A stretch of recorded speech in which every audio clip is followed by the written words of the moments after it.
Hello students, welcome to DNS. I hope आप सभी को अपने जो यूनिवर्सिटी है उसमें एडमिशन मिल गया होगा। आज हम लोग सिलेबस को डिस्कस करेंगे। तो ये जो है फर्स्ट सेमेस्टर का जूलॉजी का सिलेबस आज हम लोग डिस्कस कर रहे हैं। अगर आप देखें तो ये जो सिलेबस है मेजर मोस्ट ऑफ द जो यूनिवर्सिटीज हैं उनका इससे मैच करता है सिलेबस। कुछ यूनिवर्सिटीज हैं जिनका थोड़ा बहुत जो है डिफर करता है। तो चलिए स्टार्ट करते हैं। सबसे पहले हम लोग बात करेंगे कि इस वीडियो के अंदर हम लोग क्या क्या चीज डिस्कस करेंगे। तो सबसे पहले हम लोग सिलेबस को डिस्कस करेंगे। एग्जाम पैटर्न क्या रहने वाला है आपका, इस चीज के बारे में हम लोग डिस्कस करेंगे। और एग्जाम डेट कब से कब तक आपका एग्जाम जो है वो हो सकता है, इसके बारे में बताया जाएगा आपको।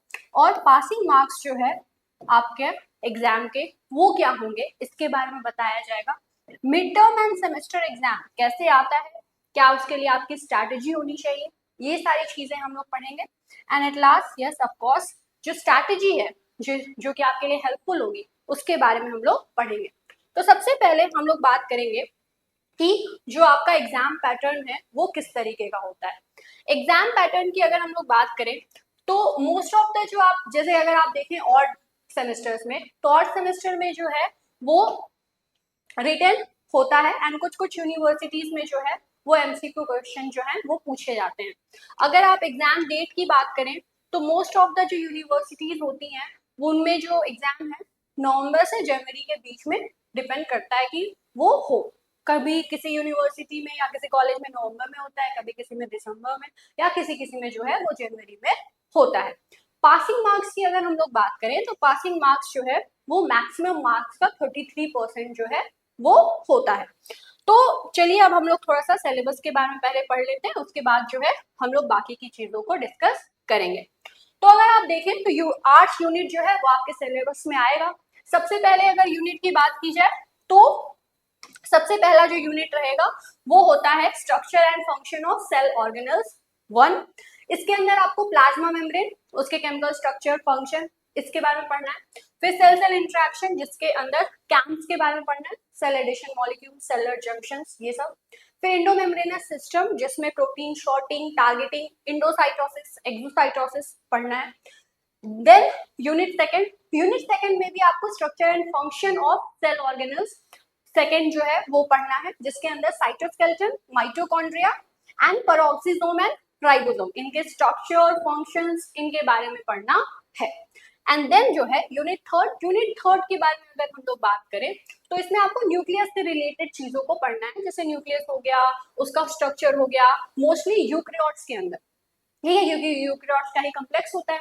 तो यूकैरियोट्स का structure of nucleus, function, chemical structure, base composition क्या होता है डीएनए आरएनए का, वो डीएनए सुपर कॉइलिंग क्या होता है, क्रोमेटिन ऑर्गेनाइजेशन क्या होती है, स्ट्रक्चर क्या होता है क्रोमोसोम्स का, एंड डीएनए एंड आरएनए के टाइप्स क्या होते हैं, इसके बारे में आपको पढ़ना है। मतलब न्यूक्लियस एंड न्यूक्लियस के अंदर चीजें जो हैं उसके टाइप्स, उसके फंक्शंस के बारे में।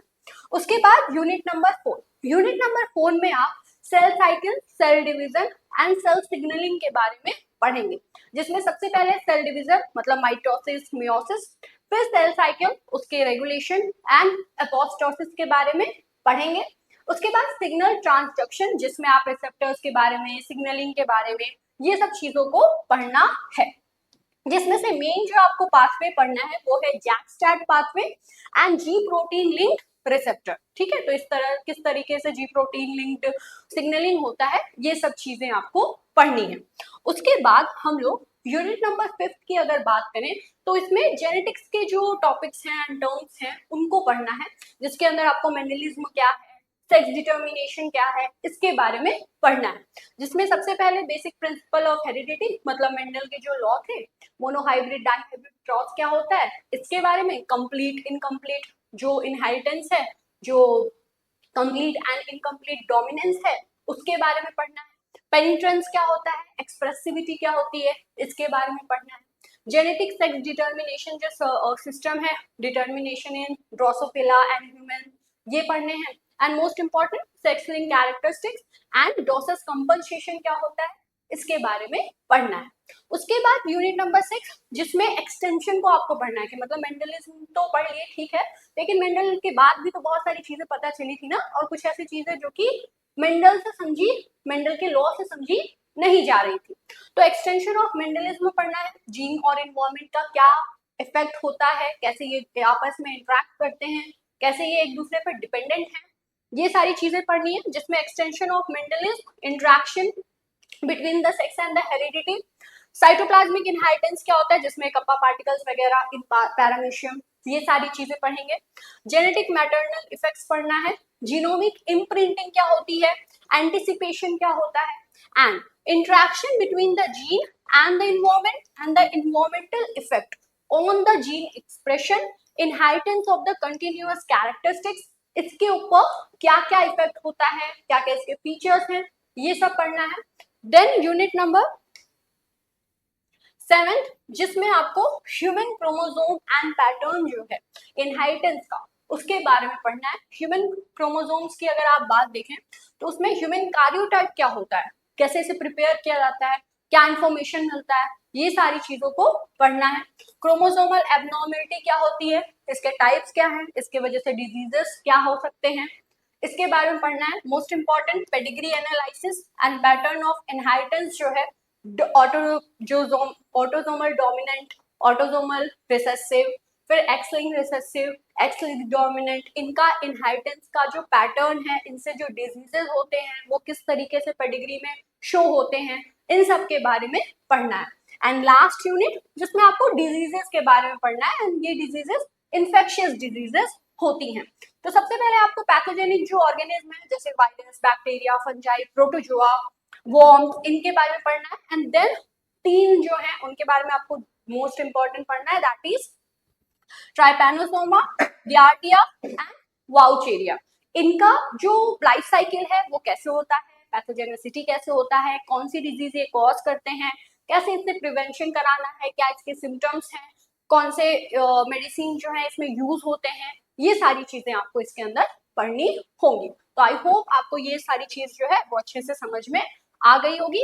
अब मोस्ट इंपॉर्टेंट जो है वो हम लोग डिस्कस कर लेते हैं, दैट इज कि मिड टर्म जो है एग्जाम और जो सेमेस्टर एग्जाम है वो कितने मार्क्स के होते हैं, कैसे होते हैं। तो सबसे पहले अगर हम लोग बात करें मिड टर्म की, तो ये जो है 25 मार्क्स का होता है।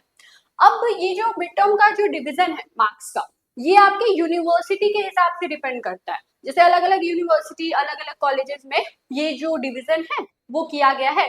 किसी किसी में क्या होता है कि 10 मार्क्स का एमसीक्यू करा दिया जाएगा एंड बाकी के जो 15 मार्क्स हैं उसमें प्रैक्टिकल के जो भी आपके फाइल बने हैं, रिकॉर्ड है या क्लास रिकॉर्ड है, जो भी है उसमें ये डिवाइड कर दिया जाता है। या फिर किसी में ऐसा भी होता है कि मान लीजिए आपके कॉलेज में 2 या 3 यूनिट पढ़ाया गया है, इसमें कुछ जो है आपको पढ़ा दिया गया है तो उसका टेस्ट ले लिया जाए उन यूनिट्स का, बाकी मार्क्स जो है वो आपके प्रैक्टिकल फाइल, ये सब चीज में डिवाइड हो सकते हैं। एक चीज ये है कि सेमेस्टर एग्जाम में फिक्स होता है 75 मार्क्स, एंड ये फिक्स रहेगा, या तो एमसीक्यू में आएगा या तो रिटन फॉर्म में होगा, जैसे आप बोर्ड पेपर्स में देके आए होंगे वैसे, ठीक है। तो ये चीज हो गई क्लियर। अब एट लास्ट जो प्रिपरेशन की जो स्ट्रैटेजी है वो क्या होनी चाहिए, बेस्ट स्ट्रैटेजी यही होती है कि डे 1 से आप लग जाइए। लग जाने का मतलब क्या है कि पहले दिन से आप अपना जो पढ़ाई हो रही है कॉलेज में उसका नोट्स बना लीजिए। अगर आप यहाँ पे पढ़ रहे हैं तो वहां पे जो है आप जिस दिन जो चीज पढ़े उसका नोट्स अच्छे से प्रिपेयर कर लीजिए। जियोलॉजी में एक बहुत इंपॉर्टेंट चीज होती है, दैट इज डायग्राम। डायग्राम के ऊपर आप ज्यादा फोकस कीजिएगा, प्रैक्टिस करिएगा। लास्ट सेशन में क्या होता है, लास्ट सेशन पे क्या होता है कि इंसान सोचता है कि ठीक है हम तो ऊपर ऊपर देख लिए, जब एग्जाम में बनाने का समय आता है तब इंसान से बनता ही नहीं है। तो इससे अच्छा है कि आप थोड़ा सा प्रैक्टिस कर ले। और हाँ, बहुत ज्यादा नहीं समय देना है कि खूब कलरफुल डायग्राम बना रहे हैं, खूब ये कर रहे हैं, नहीं, बिल्कुल भी नहीं। नीट एंड क्लियर होना चाहिए, सिंपल होना चाहिए, जो आप बताना चाह रहे हैं वो बता दें। ऐसा नहीं है कि जो बुक में बना एकदम एग्जैक्ट आपको भी वैसे ही आना चाहिए। हाँ, ऐसा है कि जैसा दिया गया है वो स्ट्रक्चर आपको पता होना चाहिए एंड क्लैरिटी होनी चाहिए उस चीज में, जो चीज यहाँ पे है, जो चीज जिसको लेबल करनी चाहिए वहीं पे होनी चाहिए। ये सारी चीजों का ध्यान रखिएगा। एंड स्ट्रैटेजी यही होती है कि आप डे 1 से लग जाइए, पढ़ने लगिए, वो ज्यादा सही होता है। लास्ट दिन में नहीं तो फिर क्या होता है, बहुत ज्यादा हार्ड हो जाता है, बहुत ज्यादा हेक्टिक हो जाता है, क्योंकि आपको सिर्फ यही तो नहीं पढ़ना होगा ना, आपके अदर भी मेजर सब्जेक्ट हैं, उन पे भी आपको फोकस करना है। तो ये चीज हो गई, ठीक है। एट लास्ट आपको ये जो वीडियो है वो अच्छे से समझ में आई होगी। एंड अगर आप चाहते हैं कि आपका जो भी सिलेबस है उससे रिलेटेड जो सारे टॉपिक्स हैं वो आप अच्छे से पढ़ें और समझें, तो उसके लिए आप हमारे नवोत्सव बैच से ज्वाइन हो सकते हैं। ये जो बैच है, इसका जो कोर्स ड्यूरेशन है वो 3 मंथ्स का है एंड वैलिडिटी टिल आपके एग्जाम के तक इसकी होगी। इसके अंदर आप जो है बहुत सारी चीज़ों को जो है आपको इसके अंदर मिलेगा, जैसे कि ऑनलाइन इंटरेक्टिव क्लासेस हो गए, लाइव डाउट क्लास हो गए, क्लास हैंड रिटन नोट्स हो गए, प्रीवियस ईयर क्वेश्चन पेपर हो गया and one shot unit wise जो वीडियो है इसकी इंफॉर्मेशन आपको मिलेगी। अगर आपको कोई कंफ्यूजन है तो आप इस नंबर पर कॉल करके भी पूछ सकते हैं। इसके लिए आपको करना क्या होगा, सिंपली आप जो है डीएनएस एडुकेयर ऐप को प्ले स्टोर से डाउनलोड कर सकते हैं एंड देन एनरोल हो सकते हैं। एक बहुत इंपॉर्टेंट चीज ये है कि आप जो कूपन कोड है DNS20 उसको यूज कर सकते हैं एंड इससे आपको होगा क्या कि 20% जो डिस्काउंट है वो आपको मिलेगा एंड ये आपके लिए बहुत ज्यादा फ्रूटफुल रहेगा। तो आई होप आपको ये सारी इंफॉर्मेशन बहुत अच्छे से समझ में आ गई होगी। अच्छे से समझिएगा, अच्छे से पढ़िएगा। All the very best. Thanks for watching this video.